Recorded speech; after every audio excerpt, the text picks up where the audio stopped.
अइहा हो, लहसुन प्याज जनी खइहा हो। चढ़ते पुआर घरे अइहा हो, लहसुन प्याज जनी खइहा हो।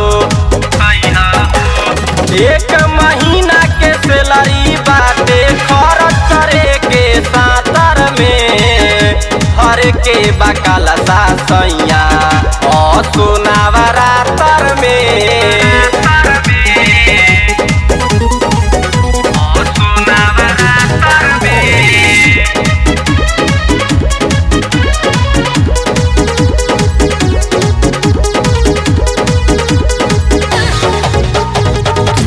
धाम से होई सैया मैया जी के पूजा नवा हो।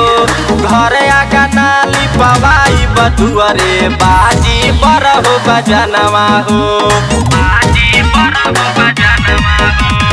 धूम धाम से होई सैया मैया जी के पूजा नवा हो। घर आगना लिपवाई बटुअरे बाजी बरहो बजनवा हो।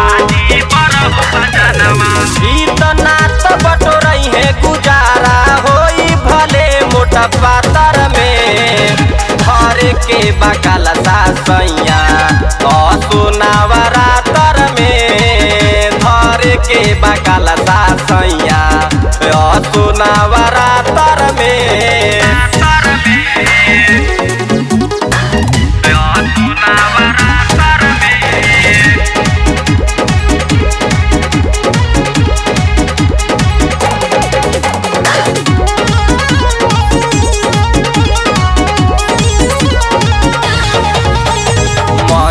मीत कमैला पैसा जाके बहुत लुधियाना हो। असो तोहार चली ना चंदन कैल कवनो बहाना हो।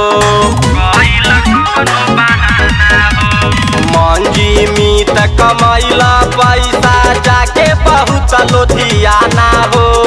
असो तोहार चली ना चंदन कैल कवनो बहाना हो।